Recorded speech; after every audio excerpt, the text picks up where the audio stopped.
লখিমপুৰত এটা এভিকশন আছে, গুৱাহাটীতো এটা ডাঙৰ এভিকশন হ'ব।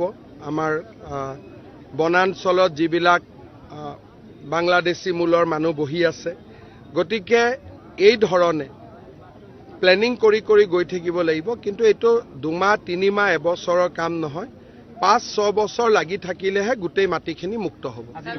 কোৰ্টৰ অনুমতি লৈ কৰিছো। আইন মানে কোন? আইনটো UDFৰ মতে আইন নহয়, আইনটো হাইকোৰ্টৰ মতেহে।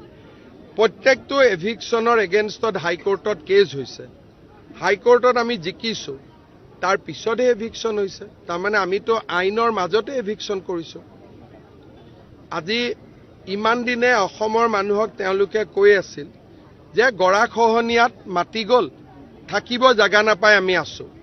এতিয়াতো আমি দেখিলো এজন মানুহে 300 বিঘা 400 বিঘা 200 বিঘা ইমান মাটিটো আপোনাৰ মোৰো নাই।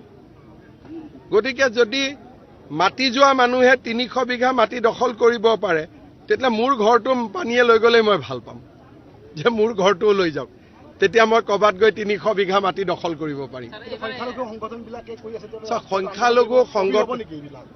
সংখ্যালঘু সংগঠনখিনিয়ে আচল কথা বুজি পোৱা নাই।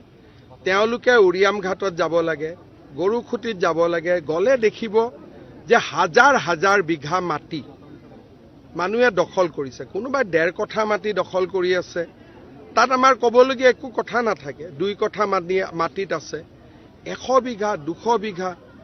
মই 7 তাৰিখে সাংবাদিকসকলক দেখুৱাম, লখিমপুৰৰ ভিজিয়াৰ এটাত তেওঁলোকে দখল কৰিছে, মানুহ থকা নাই, খালি পুখুৰী বনাইছে। তাৰমানে ব্যৱসায় কৰিবৰ কাৰণেও মাটি দখল কৰিব নেকি? সংখ্যালঘু সংগঠনসকলে এই কথাবোৰ বুজা উচিত, কাৰণ নহ'লে মানুহৰ ক্ষোভ বহুত দিন ঢাকি ৰাখিব নোৱাৰে। আজিতো মই এইবিলাক কৰি আছো কাৰণে মানুহৰ খংটো কমি আছে, কিন্তু মানুহৰ মনততো খং আছে যে এনেকে 200 বিঘা 300 বিঘা নতুন হিন্দু জনবসতিৰে পূৰ্ণ একোটা সমষ্টিত সোমাই যায়, ভোটৰ পেটাৰ্ণটোকে বদলাই দিয়ে। কিমান দিন মানুহে সহ্য কৰিব? মইতো এইটো কথা জানো যে হিমন্ত বিশ্ব শৰ্মাইতো আজিলৈকে ক'তো পিছুৱাব শিকা নাই, বাকী ভগৱানৰ ওপৰত কথা। আৰ্ম লাইচেন্সৰ ক্ষেত্ৰত ক্লিয়াৰ আছে যে 3টা জেনেৰেশ্যনৰ অসমীয়া, জাতি ধৰ্মৰ কথা নাই।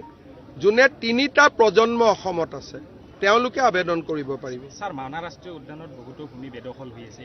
চব খালী হৈ যাব। এতিয়া য'তেই নটিচ পাইছে মানুহে মোক সহযোগিতা কৰি নিজেই আঁতৰি গৈ আছে। কিন্তু BTR চৰকাৰে কৈ আছে যে BT চিট মানে উচ্ছেদ নচলে।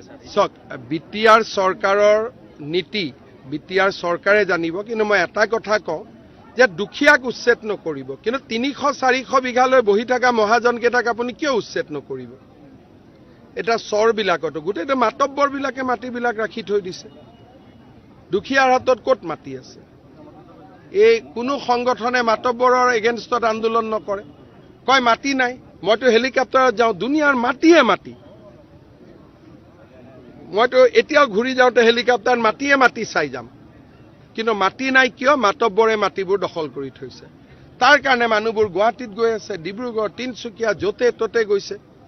গতিকে সংখ্যালঘু সংগঠনবিলাকে যদি মুছলমান মানুহক ভাল পায়, মাতব্বৰৰ পৰা মাটিবোৰ লৈ 1 বিঘা 1 বিঘা চবক ভগাই দিয়ক, সমস্যা সমাধান।